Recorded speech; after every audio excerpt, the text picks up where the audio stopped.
大家应该看得到，我现在又行走在大山里面。我现在还在贵州的黔东南。今天同样去看一个非常独特的东西。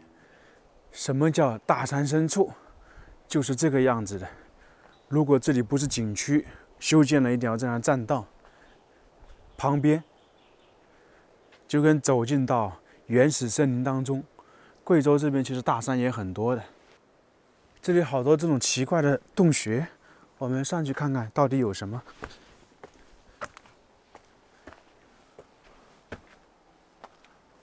哇，这个拍恐怖片还是挺合适的。走到这个大山里面，很多这样的洞穴，有点深不见底的感觉。一般这种地方都是探险者比较喜欢去的。我没带手电筒，我就不进去了。看一下，一路都是这种石头石山。贵州的奇山怪石很多，我们经常说的洞穴人家在贵州是最多的。你像这里，假如说以前弄不好，也可能生活了人呢。贵州还有湖北恩施那一带就最多的，我感觉。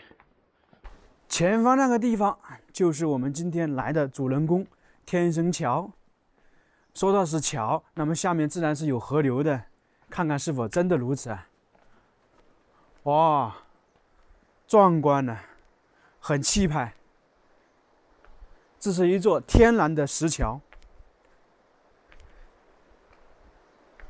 被称为世界上最大的天生桥。我简单看了一下，应该是如此。我们平时看到很多天生桥，它下面是没有这么巨大的河流的，它这里有。下面就是一条小河流，那在上亿年前，这下面可能还真是一条地下暗河啊，因为这里整个相对来讲的话，是一个巨大的山谷。我们先看到这个洞穴，大家感觉跨度有多高，有多宽？看起来的话有100多米，高度的话大概40米左右。那整个这个天生桥的高度呢，是140米左右。我们在重庆五龙天耕看到那个天生桥，但是呢，比这个小一点。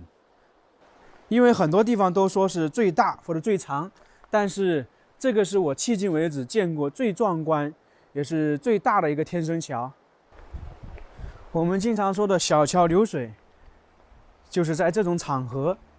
我们打个比方说哈，常说的洞穴人家，如果有人居住在这块，那下面就是他们的水源点，因为一般选择居住的地方一定要靠近水源嘛。那么还有一点，我们说的神农架有野人一样的，那打个比方说，很早以前这里是不是生活着野人？反正我估计不知道多少万年前，那这里呢一定有生物在这里居住过。大家猜想是不是？我现在是站在这个天生桥的正下方，下面就是河流，那个地方就是巨大的路口。其实啊，这个地方我有个想法，就我们经常看影视剧中有动作片，然后有追击的那种，开着直升飞机绕着山谷，非常刺激。但这个地方呢，当然直升机因为高度的限制，可能不能沿着这个山谷飞，但是呢，有一个特点呢，就是说可以拍一个大场景，然后有特效做成这种画面，是不是很有意思？有水，然后又是弯曲，这个地方可能就是一个天然的影视基地一样的。我非常喜欢这样的场景，而且这个地方，你看看，一边是坡，然后这个路口呢就有一点点，所以很好玩。天生桥在湖北利川那边特别多，你像腾龙洞大峡谷景区，我们上次走了3个天生桥。还有呢，重庆的五龙那个天坑啊，里面有个房子在这底下20多亿，所以天生桥在国内是非常多。但是呢，那些天生桥都没有这个有特点，弯道、河流、高度、大小，这个是最与众不同的。我现在看到的迄今为止，说到天生桥，基本上都是巨大的石头。那么这个我们经常说，外表看起来这个是天生桥，那在这个洞穴里面呢，可能还有一些其他的，就我们经常在网上看到什么修铁路、钻山、钻隧道，到了隧道里面，有时候会被惊到了。为什么？就里面还有巨大的溶洞，在这个天生桥上面看到没有？还有密密麻麻的洞穴，很多很多啊。这个就我们经常看《盗墓笔记》或者《鬼吹灯》里面那些蜘蛛啊，或者其他的啊，特别是这个地方到了晚上，漆黑无比的，那么是不是有点瘆人？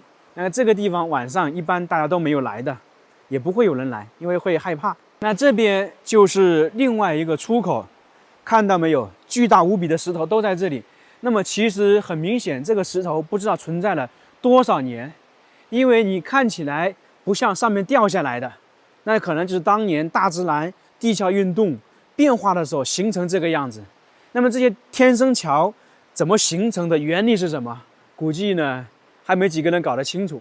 这里还有一个特点，就是说下面是河流，那这个地方呢就变成一个小的池塘了，这里面水还挺深的。我们看到上面底部是石头是吧？但是它这里呢还会滴水开来，你看到没有？这个地下是湿的，所以每天都在滴水。那么这个水从哪里来的呢？从山顶上面，所以水的生命力也极强啊，通过这样石头渗下来。所以我感觉啊，这个石头里面有可能还有空间，因为要不然有水下来，这水是怎么来的呢？现在我们就在这个潭的周边，也可以说叫积水潭，这样看起来水还挺深的。关键有一点呢，这旁边看起来没什么，但是远处那里啊，应该说也是巨大的山洞，水进去的。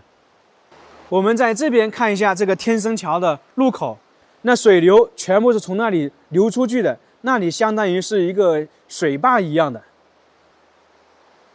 很好玩。那周边那里呢，一个小岛，但是小岛旁边，这里呢，大家千万不要进去啊，因为这个水比较深。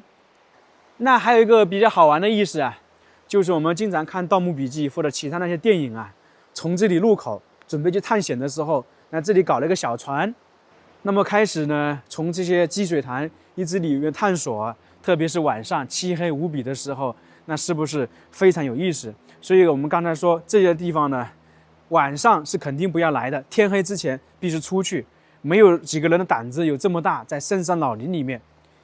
马上再体验一遍。正在这个地方 ，Hello， 如果有个直升飞机在那里，或者有个人在那里守卫，以前呢，这里我们说的洞穴人家，如果说有人守卫在这里，很好。那一块啊，我说感觉有点瘆人一样的，感觉里面就是有一条通道，因为看起来漆黑无比，就有一条我们说的挂壁公路开了窗户一样的，这是通俗点，但是里面不知道隐藏了什么秘密啊，感觉怪怪的，有点瘆人。因为这个墙壁上面有很多黑色的涌出来，感觉像燃烧的痕迹，那个烟流出来一样的。我现在准备去山顶看一下，看看能不能找到上去的路。这个地方还是属于爬坡，因为我们刚才是在桥下面嘛，现在准备去桥上面看能不能找到路。我现在已经站在这个天生桥的高处。我们平时看天生桥也好，还是那种天然的洞穴啊，一定要站在高处看才有意思，因为下面的情况能够一览无余。特别是这个上面啊，有一些我们常说的像钟乳石一样的，钟乳石大家去很多溶洞里面能够看到，在外面看的比较少，但是应该也是经过日积月累形成的。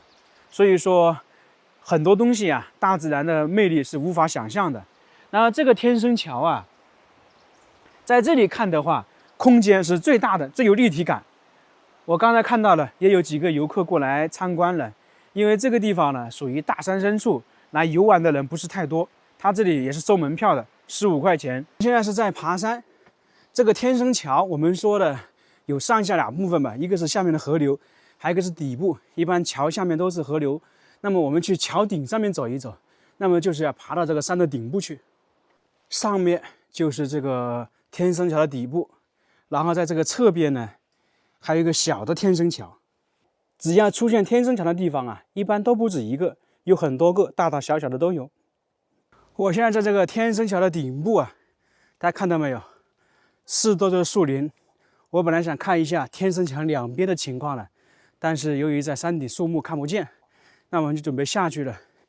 这个天生桥就差不多逛完了，大家有兴趣的话，可以来走一走，看一看。这里呢，作为一条徒步线路，还是可以的。